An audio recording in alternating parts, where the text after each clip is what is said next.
de la carta a los Romanos. Hoy vamos a continuar viendo esta carta. Si me quieren acompañar, hoy vamos a ver un tema muy especial que se llama los eslabones de la salvación. Acuérdense que hay 6 eslabones que Dios ha preparado en nuestra vida para que nosotros estemos convencidos, estemos seguros de que estamos unidos a nuestro Salvador. En el momento que Él nos dio la salvación, quedamos unidos con esos 6 eslabones, como si fuera una cadena permanente de parte de Dios, y que esos 6 eslabones no requieren ningún esfuerzo de nuestra vida, sino que es por la gracia de Dios que están esos eslabones puestos. Y hoy vamos a ver, la vez pasada vimos la paz del creyente con Dios, que era uno de los eslabones que nos unía. El segundo era la posición del creyente en la gracia. Y hoy vamos a ver un eslabón que es precioso, que es la esperanza del creyente, de cómo cada uno de nosotros estamos unidos al Señor en esa esperanza. Y acompáñenme por favor ahora sí a leer en el capítulo 5 de Romanos. Vamos a leer del versículo 1 al versículo 11, vamos a estar estudiando estos pasajes. Dice: justificados pues por la fe, tenemos paz para con Dios por medio de nuestro Señor Jesucristo, por quien también tenemos entrada por la fe a esta gracia en la cual estamos firmes y nos gloriamos en la esperanza de la gloria de Dios. Y no solo esto, sino que también nos gloriamos en las tribulaciones, sabiendo que la tribulación produce paciencia, y la paciencia prueba, y la prueba esperanza, y la esperanza no avergüenza, porque el amor de Dios ha sido derramado en nuestros corazones por el Espíritu Santo que nos fue dado. Porque Cristo, cuando aún éramos débiles, a su tiempo murió por los impíos. Ciertamente, apenas morirá alguno por un justo. Con todo, pudiera ser que alguno osara morir por el bueno. Mas Dios muestra su amor para con nosotros en que, siendo aún pecadores, Cristo murió por nosotros.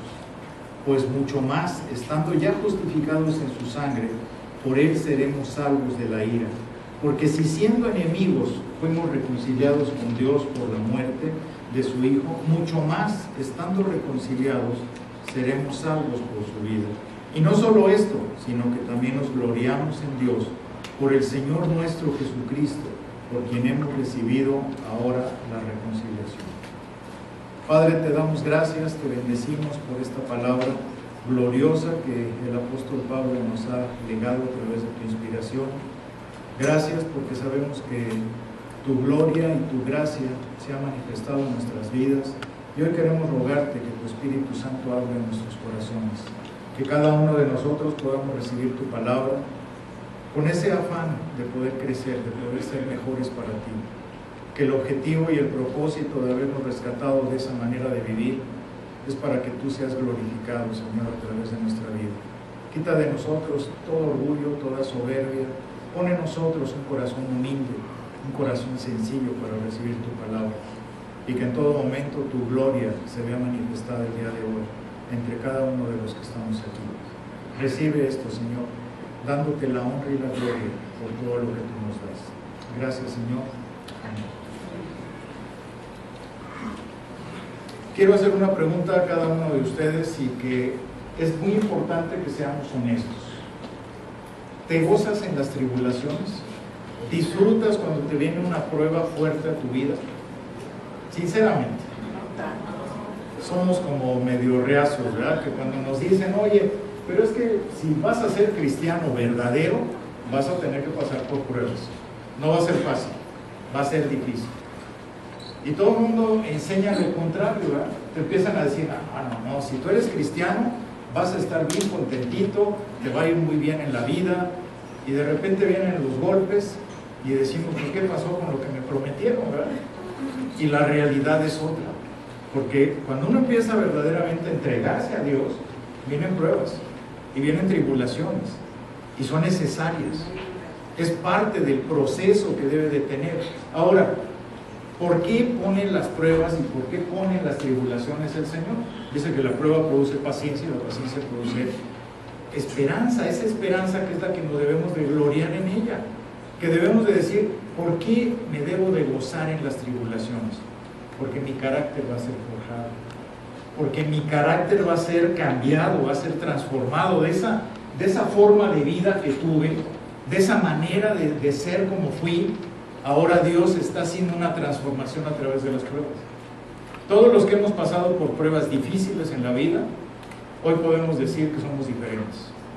Hoy podemos decir, ya se acabó eso que me estaba lastimando, ya se me quitó aquella situación tan adversa que tenía en mi vida, ese carácter débil, esa fragilidad. Hoy en día soy distinto. Y eso es gracias a Dios. Pero fíjense la diferencia, desgraciadamente, de lo que está pasando con los falsos maestros que enseñan en otras iglesias, que se han filtrado, porque muchos de nosotros debemos de decir, oye, ¿y eso de los falsos maestros será cierto que está en las iglesias? ¿Será verdad que se están filtrando, como dijo el Señor, en los postreros tiempos vendrán falsos maestros que apostatarán contra la fe? Y dice que enseñarán doctrinas de demonios. Fíjense, doctrinas de demonios. Y yo quiero decirles que las palabras del pastor MacArthur me impactan. Vean lo que dice él. Dice, la enseñanza que no está basada en las Escrituras traerá como resultado una vida impía. Lo que no se basa en las Escrituras y se trata de enseñar en las iglesitas, eso es lo que provoca que no haya crecimiento en la gente, o que la gente se sienta muy cómoda. Porque dicen, yo vengo a la iglesia, es como si nada más cambiara de que antes iba a misa y ahora voy a la iglesia cristiana. Aquí a gusto, porque ahí no me dice nada, porque ahí no hay disciplina, porque ahí yo puedo hacer lo que quiero y me la paso muy a gusto. Y aparte me dicen que mi vida va a ser perfecta, que voy a estar lleno de dinero, voy a tener salud. Y ven lo que hay una persona que acaba de asistir a una iglesia, yo le llamo el hereje Carlos Ortiz, y lo puedo decir de frente, porque así es. Y vean lo que él dijo, los hermanos, para que tengan una idea. Mira que Dios es verdad. Y dice, ahora sí, despídete del llanto. O sea, el cristiano ya no va a llorar, porque Dios dijo, ¿en qué momento dijo Dios eso?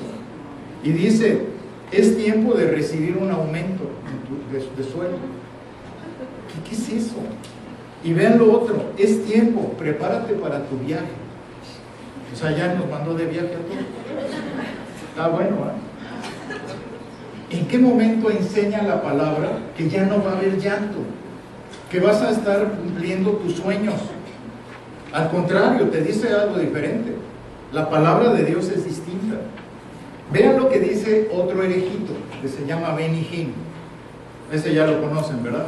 Que les da hasta opio ahí en un video se ve cómo les da opio a sus seguidores, y ya uno de sus seguidores ya se murió de eso, de un pasón con el opio. Dice Benny Hinn, la enfermedad no tiene nada que ver con ninguno de nosotros. No tiene cabida en el cuerpo de Cristo. No podemos tener dolor de cabeza. O sea que si tienes dolor de cabeza eres un impío. Ni sinusitis, ni aún un dolor de muelas. O sea, ya no hay dentistas cristianos porque ya se acabó el dolor de muelas. Y nada, ninguna enfermedad puede atravesarse en nuestro camino. ¿Quién dijo eso? Job estuvo enfermo, ¿se acuerdan? Timoteo estaba enfermo, Epafrodito estuvo enfermo. La Biblia dice que hubo enfermedad en el tiempo de nuestro Señor Jesucristo. ¿Habrá enfermedad en este tiempo? ¿Cuántos tuvimos gripe hace poco? Una tos que no se quitaba, pero según Benny Hinn, estamos en pecado porque tenemos enfermedades. Otra situación que se está dando de falsos maestros también en la iglesia. Vean lo que dice otro que está diciendo tonterías, que se llama Marcos Witt. Él dice, yo les digo a mis hijos, usted va a ser millonario. O sea, ¿en qué momento dice la Biblia? Si el mismo Señor Jesucristo dijo, yo no tengo ni dónde recostar la cabeza. Él dijo, yo no tengo dinero, y dice que va a haber pobres entre nosotros. ¿En qué momento estaba diciendo eso? Que iba a ser millonario. Y cuando le dijeron, oiga, pero está enseñando usted a sus hijos a que se hagan mercantiles, que quieran tener mucho. Dice, esa es la mejor enseñanza que les podemos dar a nuestros hijos. Todo esto es antibíblico. Todos estos comentarios son antibíblicos. Ejemplos les voy a dar de falsas doctrinas actuales. Cuando te dicen, tú decreta. ¿Tú quién eres para decretar? ¿Tú que tienes que estar decretando? Tienes que estar diciendo, yo decreto que voy a ser millonario. Es antibíblico. Tú vales mucho. Si dice la palabra, niégate a ti mismo. ¿No?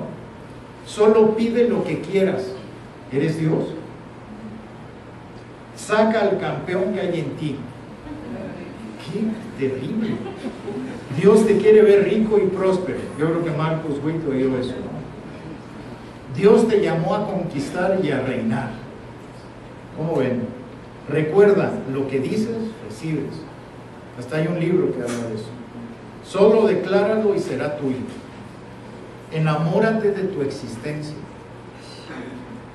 Imagínense si ya nos amamos en exceso. Por eso nos dice el Señor, niégate, porque ya sabe que somos bien ególatras, que nos adoramos. Entonces Él necesita minar nuestra soberbia, nuestro egocentrismo de sentir que somos los mejores del mundo. Y nos están diciendo esto. Dice, yo soy lo que pienso. Qué filósofo, ¿eh? Qué profundidad tan grande. Pero vamos a ver ahora lo que dice la Biblia. Y vamos a ver ahí la esperanza del creyente cuando estudiamos el versículo 3 al 5. Y no solo esto, sino que también nos gloriamos en las tribulaciones. Aquí no está diciendo que no va a haber aflicción. Aquí dice que nos vamos a gozar en las tribulaciones, sabiendo que la tribulación produce paciencia, y la paciencia prueba, y la prueba esperanza, y la esperanza no avergüenza. Entonces, este tercero eslabón que estamos estudiando hoy, de esa cadena irrompible que liga a los creyentes a Cristo, en esa eternidad perfecta, es la razón por la que nosotros podemos gloriarnos. Que debemos de saber y debemos de estar entendidos que la obra de Dios en nosotros se va a perfeccionar. ¿Y cómo puede perfeccionar la obra de Cristo en cada uno de nosotros? ¿Cómo puede ser perfeccionada? A través de las pruebas. Imagínense una persona que está muy bien, recibe a Cristo, nace de nuevo, pero tiene una serie de defectos de carácter y de complicaciones que heredó de sus padres, que heredó de muchas situaciones. A lo mejor es una persona iracunda, a lo mejor es una persona que no puede controlarse, que por más que trata no puede tener control en su vida, en sus emociones, una persona que todo el tiempo llora, una persona que todo el tiempo es perezosa. ¿Cómo puede Dios transformar todo eso? Tiene que cambiar esa forma de ser, porque dice que Él nos va a llevar a la perfección, que está perfeccionando nuestra vida. ¿Y cómo lo va a hacer si no es a través de las pruebas? O sea, solitos. El Espíritu Santo está haciendo su obra, pero dice que colaboramos con Él. Vean lo que dice Romanos capítulo 8, versículos 29 y 30, que ya muchos de nosotros lo conocemos. Pero ahí está la prueba completa de lo que hace Dios. Dice, porque a los que antes conoció, ¿cuándo nos conoció? ¿Cuándo nos dio el Señor? Es una pregunta necesaria, ¿no? Dice, también los predestinó para que fuesen hechos conforme a la imagen de su Hijo. ¿Cómo va a sernos conforme a la imagen de nuestro Señor Jesucristo si estamos viviendo en una pobreza espiritual terrible? Si todavía soy un soberbio, egoísta, malhumorado, grosero, altivo, perezoso, ¿cómo puedo ser hecho a imagen y semejanza de mi Señor? A través de las tribulaciones. Por eso dice que debemos de gloriarnos a través de ellas, porque sabemos que se me va a quitar lo haragán, o se me va a quitar lo grosero. Por eso me debo de gloriar.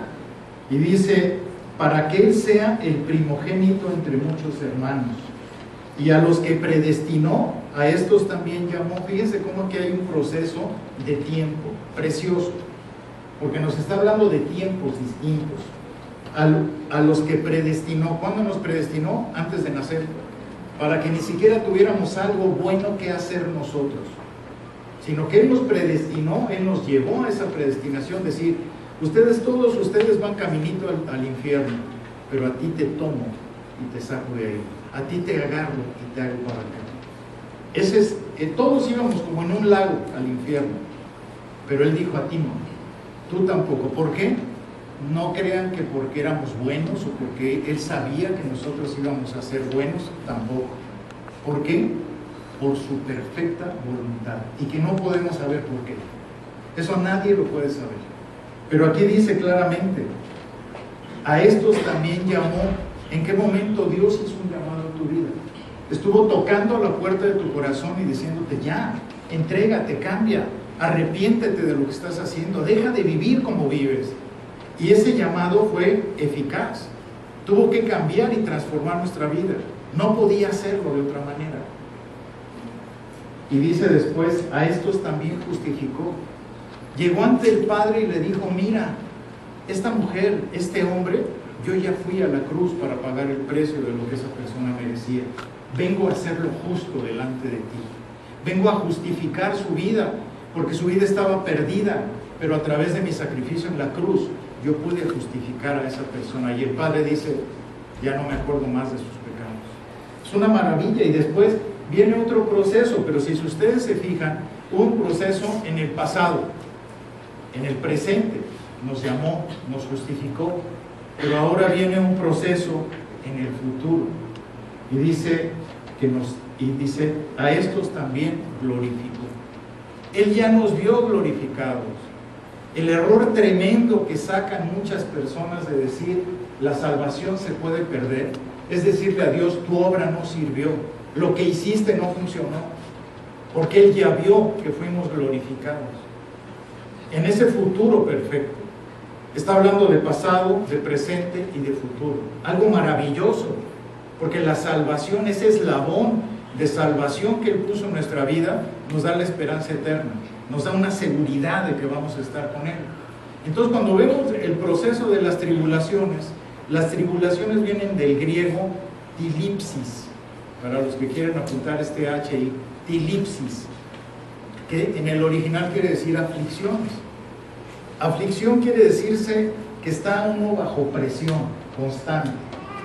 Yo me acuerdo hace muchos años, cuando yo estaba joven, me metí a estudiar karate por mi hijo, porque le estaban haciendo bullying. Y pues yo dije: para que entrara él, tuve que entrar yo. No porque sea recomendable el karate, para nada, porque es violencia y no es aconsejable, pero yo lo hice siendo inconverso. Y me acuerdo muy bien de una de las pruebas para que el estómago se hiciera duro. Ponían a la persona más gordita de todos los que estábamos ahí y el más alto. Pesaba como 130 kilos este hombre. Y entonces él tenía que brincarnos en el estómago. Y teníamos que estar aguantando el estómago, porque si no, si uno lo ponía blandito, se sumía. Y entonces nos sacaba el aire a todos. Era una parte de... Eso es lo que significa aflicción. Estar en esa presión continua, como las uvas. Cuando se sacan el jugo, pues tienen que estar pisando las uvas en el hangar, ¿sí? Entonces, para nosotros, el que estuviera brincándonos en el estómago y tenía que estar ahí como 3 minutos, era la muerte, porque tantitito aflojaba uno y ya te sacaron el aire. Entonces era parte de que el estómago se hiciera duro. Así es nuestra vida. Nuestra forma de edificarnos Dios es a través de esa presión. Entonces las tribulaciones de las que Pablo está hablando corresponden a los problemas comunes. ¿Qué pasa cuando naces de nuevo? ¿Qué pasa cuando tú llegas a la iglesia y dices: sí, quiero todo con Cristo y me arrepiento de mis pecados y quiero cambiar? ¿Y cómo empieza la presión en el mundo? Empiezan a decirte todos: es que ya eres un aburrido, ya no sirves, ya no tomas, ya no fumas, ya no ves a las mujeres, ya no dices groserías, ya no sirves. Ya no bailas. Así nos dicen: ya no bailas. No, sí podemos bailar, pero con nuestra esposa, ¿no? Pero ahí empiezan a decir una serie de cosas que son presión para uno. Es un bullying allá afuera, porque todo el mundo empieza a decir: ay, ya se volvió aleluyo, ay, ya se volvió santito. Les digo que a mí, cuando estaba yo en la universidad, me decían el perro, por quién sabe por qué, yo no tengo idea. Y cuando me vieron algunos amigos, Me dijeron, ahora ya se volvió San Pedro. Así me lo cambiaron. O sea, es increíble cómo puede la gente ver eso, ¿no? Pero es una presión, porque todas esas promesas atractivas que tiene la Biblia para nuestra vida, pues las aflicciones nos van moldeando. O sea, sí hay promesas de Dios para nuestra vida, pero tiene que ser a través de la aflicción y no podemos evitarlas. Ay, es que si me porto bien, Dios no me va a mandar aflicciones. ¿Cómo estás en tu carácter? ¿Cómo estás en tu vida? ¿Todavía estás dañado? ¿Todavía vives de esa manera equivocada? Y aquí es terrible ver que cuando verdaderamente somos creyentes, vamos a tener presión, vamos a tener aflicciones a fuerza. ¿Y saben por qué? Porque el diablo va a estar atrás de nosotros. Va a decir, este dijo que sí, ahora sí se va a molar, porque yo le voy a dar duro. Pero no crean que el diablo es autónomo. El diablo no tiene nada que hacer por sí mismo. Tiene que pedirle permiso a Dios. Y si no, revisen Job. Cuando dice, quítale el cerco para que yo pueda atacarlo. Porque Dios nos está poniendo en un cerco de protección. Pero esa misma protección, así como lo hizo con Job, ¿cuáles eran las debilidades que Job tenía? Era recto, era apartado del mal, temeroso de Dios, era un hombre que daba consejo en las afueras de su casa, era un hombre riquísimo, era el más rico que existía. ¿Qué estaba haciendo mal Job para que fuera afligido por el diablo y que Dios lo permitiera? Revisen el capítulo 3:25. El temor que me espantaba me ha venido. Luego lo ven, créanme que sí dice eso. El temor que me espantaba me ha venido. ¿Cuántas cosas había en el corazón de Job que estaba haciendo cosas que no eran correctas? Porque todos tenemos cosas. Hay situaciones en nuestra vida que están mal, todos. No hay un solo ser humano que no caiga en pecado. No hay un solo ser humano que no tenga defectos de carácter, que no esté haciendo cosas equivocadas. Entonces Dios tiene que utilizar esas presiones sobre nuestra vida para moldearnos, para irnos llevando a que seamos a la imagen de nuestro Señor. Vea lo que dice 2 de Timoteo capítulo 3, versículo 12. Y también todos los que quieren vivir piadosamente en Cristo, ¿qué dice? Y también todos los que quieren vivir piadosamente en Cristo Jesús padecerán persecución. ¿Cómo estuvo eso? Si nos dicen que vamos a ser felices y dichosos y que todo va a ser bonito. Y ahí dice que vamos a padecer persecución. La persecución por causa de Cristo en esta vida es la garantía de que somos verdaderamente salvos, de que verdaderamente nacimos de nuevo. Esa es la garantía en nuestra vida. Entonces, nosotros no tenemos razón para estarnos angustiando cuando nos vienen las aflicciones. Al contrario, debemos estar felices. Por eso el apóstol Pablo decía que era dichoso de poder vivir de esa manera. ¿Cómo es posible que el apóstol Pablo se gloriara, se regocijara verdaderamente en sus sufrimientos? Porque él decía que era feliz en sus sufrimientos. ¿Cuántas cosas le pasaron al apóstol Pablo? Entonces, ¿cómo el sufrimiento puede llegar a ser una bendición en nuestras vidas? Y eso es lo complicado, ¿verdad? Entonces, nosotros, ¿por qué debemos de estar felices de que nos estén viniendo aflicciones? Porque tenemos una esperanza gloriosa. Sabemos que vamos a estar en el final de los tiempos con nuestro Señor. Sabemos que en el momento, yo me pongo a pensar, el otro día me platicaba el pastor Doble, ustedes lo conocen, acaba de morir su mamá. Y pues obviamente cuando él me dijo que no iba a poder venir a predicar a la iglesia porque había fallecido su mamá, pues yo le di el pésame. Yo le dije, pastor, lo siento mucho, lamento su pérdida. ¿Qué es lo que hacemos normalmente? ¿Saben qué me respondió él? Me dijo, no, Marco, mi mamá está feliz. Es una fiesta la que tuvimos. ¿Cómo que una fiesta? Sí, hicimos una fiesta de celebración porque mi mamá ya se adelantó. Mi mamá ya está con el Señor. O sea, fue una fiesta. Ella estaba sufriendo aquí, está mejor con el Señor. Y él estaba entero, pero de veras, impresionante. Le digo, sí, pero pues usted ya dejó de verla. No, yo ya simplemente, mi mamá se adelantó. No, yo la voy a ver en su momento. Y esa es la manera como debemos de pensar. No de que, ay, ya pobrecito de mí, cuánto sufro porque ya se murió tal persona. Bueno, si se fue con el Señor debe estar feliz. Si no se va con el Señor, sí preocupa. Pero más bien que se preocupe él o ella, va a estar ahí en el calorcito. Pero nosotros tenemos la garantía de esa esperanza perfecta que vamos a tener con el Señor. Entonces cuando te dicen tienes cáncer, pues disfrútalo de verdad, porque ya sabes que te vas a ir con el Señor, que va a ser el sufrimiento en este momento, pero ¿qué tanto está tratando Dios en tu vida para que cambies? ¿Qué necesita Dios cambiar en ti? Y a veces decimos, ay, tuve cáncer, pero Dios me salvó. Claro, pero ¿qué te enseñó? Yo les he platicado que he recibido muchísimas operaciones, ya perdí la cuenta cuántas son. De verdad, no sé. Pero cada operación me ha enseñado algo. Y todo el mundo me dice, ¿pero qué estás haciendo mal? ¿Por qué tantas operaciones en tu vida? Pecador, cochino. De veras me han dicho. Y pues no es por eso, es que Dios está tratando algo conmigo. Gracias al Señor. Bendito sea Dios que está tratando algo, porque me está mejorando, está haciendo algo mejor en mi vida, me está cambiando, me está transformando. Y así es como debemos de verlo. Vean lo que dice el capítulo 17 del Evangelio de San Juan, en el versículo 22.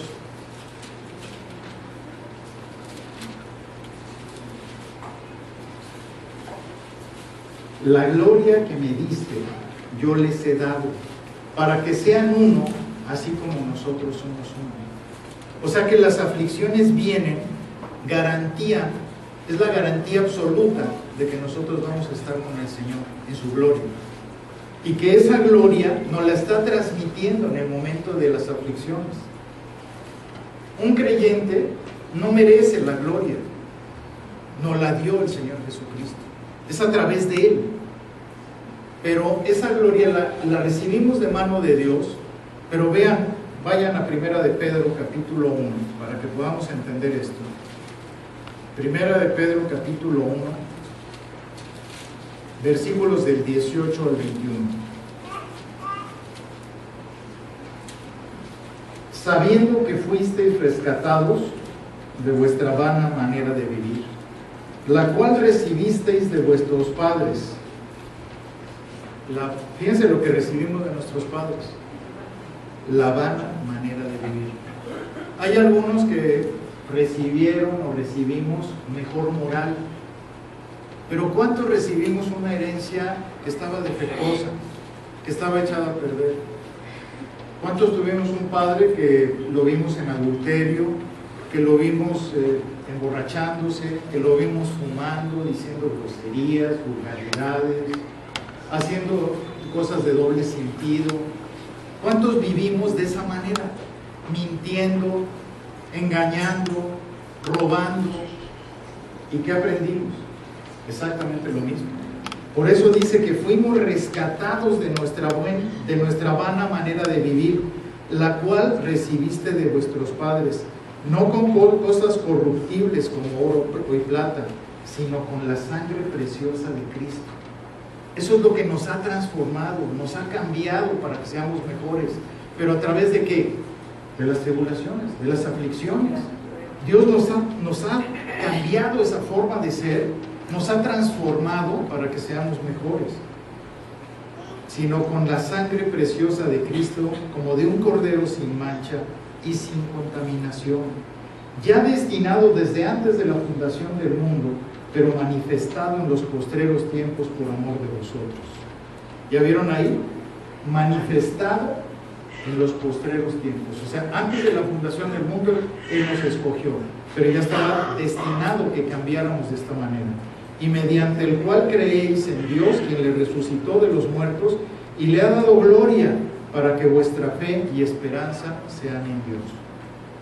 También busquen en Filipenses capítulo 3, versículos 20 al 21. Mas nuestra ciudadanía está en los cielos, de donde también esperamos al Salvador, al Señor Jesucristo, el cual transformará el cuerpo de la humillación nuestra, para que sea semejante al cuerpo de la gloria suya, con el poder con el cual puede también sujetar a sí mismo todas las cosas. Fíjense qué maravilloso. Les voy a regalar en este día lo que ustedes conocen a los que se llaman los padres de la historia, los padres apostólicos. Bueno, hay padres, los padres apostólicos fueron los que recibieron toda la herencia de los apóstoles. El último apóstol fue el apóstol Juan, que murió a los 99 años, en el año 100 aproximadamente. Él murió, pero entregó todo el legado de su información a esos padres apostólicos. Yo les voy a empezar a dar cápsulas de los padres apostólicos, de lo que ellos pensaban de la carta a los romanos, y de los padres de la historia, que son los que siguen después de los padres apostólicos. Hablamos del siglo II, siglo III. ¿Qué pensamiento tenían ellos? ¿Qué pensaban? ¿Cómo era lo que ellos creían? Porque nosotros tenemos hoy comentaristas, tenemos logos, tenemos diccionarios, tenemos un sinfín de herramientas que nos sirven. Pero en aquel entonces, ¿cómo pensaban ellos? ¿Qué era lo que habían heredado? Y esas son las cápsulas que les voy a regalar. De verdad, es un lujo que vamos a tener aquí de esas cápsulas, de qué pensaban ellos. Uno de ellos se llama Basilio de Cesarea. Le llamaban Basilio el Grande.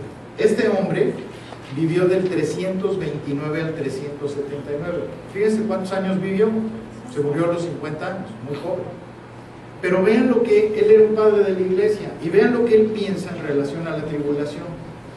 Fíjense el pensamiento que él tenía en ese tiempo. Dice: la tribulación es como entrenamiento para los atletas. Creo que está la imagen ahí. Si la quieren buscar, por favor, está en verde. Basilio de Cesarea. Cesarea o Cesarea, no sé cómo se dice. Dice: a los que están realmente bien preparados, las tribulaciones les son como algunos de los atletas y la gimnasia que conduce al contendiente a la gloria paterna. Fíjense qué pensamiento, ¿no? Cuando injuriados bendecimos, insultados consolamos, atribulados nos gloriamos en la tribulación. ¡Qué preciosidad! Nosotros pensamos así. Se ha deformado la idea, se ha cambiado. Hoy en día nosotros no estamos pensando eso, ¿verdad? Pero eso es lo que deberíamos de pensar. Era el pensamiento que se había heredado de aquellos grandes hombres como Juan, de los apóstoles, del mismo Pablo, de Pedro. Imagínense la herencia que ellos traían. Sabían que la tribulación era necesaria, que era algo que iba a transformar sus vidas para bien, no que se estuviesen quejando. Muchas veces: ay, pero ¿por qué me pasa esto a mí? Si soy hijo de Dios, si soy tan bonito, ¿qué me pasa? ¿Por qué me hace esto Dios? Porque te ama. ¿Qué padre que ama a su hijo no lo disciplina? Dice la palabra. ¿Y qué va a provocar esa tribulación en tu vida? ¿Qué va a ocasionar? ¿Sabes qué te va a dar? Algo que se llama, es maravilloso, se llama paciencia. La paciencia es algo tremendo. Viene de la palabra upomone, que nos quiere decir que es esa postura que vas a tener en la vida para soportar la presión, para soportar ese peso que te está viniendo encima, pero que tú vas a tener la capacidad de no salirte. ¿Cuántas personas que conocemos que cuando viene la presión dicen: no, yo ya me voy, yo ya no soporto esto, ya no aguanto, el cristianismo no, esto es demasiada presión, es demasiado fuerte? Y Dios te está poniendo eso para que cambies, para que des el siguiente paso, para que vayas a una dimensión distinta de fe. Y sin embargo, ¿cuántas personas dicen: no, yo ya no, aquí yo ya no le entro? Y se van. Yo conozco personas a las que les he hablado y les digo: ¿sabes qué? Ya no puedes seguir en fornicación. Ya no puedes, es que soy soltero. No me importa que seas soltero.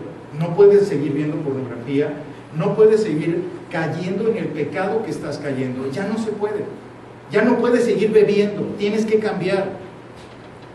Y dicen: no, esto está muy difícil, yo mejor le sigo y ya cuando esté cerca de mi final me arrepiento. ¿Eso crees? No sabes si te vas a morir mañana. Tú no lo sabes, y aparte tu conciencia se va a cauterizar y ya no vas a poder llegar a Dios. Es algo muy fuerte. Entonces, cuando nosotros vemos que las aflicciones producen paciencia, que te van a fortalecer para ser mejor, eso es lo que Dios está haciendo en tu vida. Es un concepto que se les da a los atletas de resistencia. Un atleta tiene que, cuando va corriendo o cuando está haciendo pesas, tiene que recibir ese peso y duele. Hay un dolor fuerte, pero ese dolor va a hacer que cambie esa persona. El músculo se va a hacer resistente y va a empezar un momento en que cada día va a estar mejor y va a estar mucho más fuerte. Entonces la perseverancia es la que produce paciencia. Esa perseverancia que podemos tener en la aflicción, en lo más difícil de nuestra vida, es cuando mejor nos vamos a poner. Porque va a haber eso que es una maravilla. Vean lo que dice Zacarías, capítulo 13, versículo 9. Zacarías está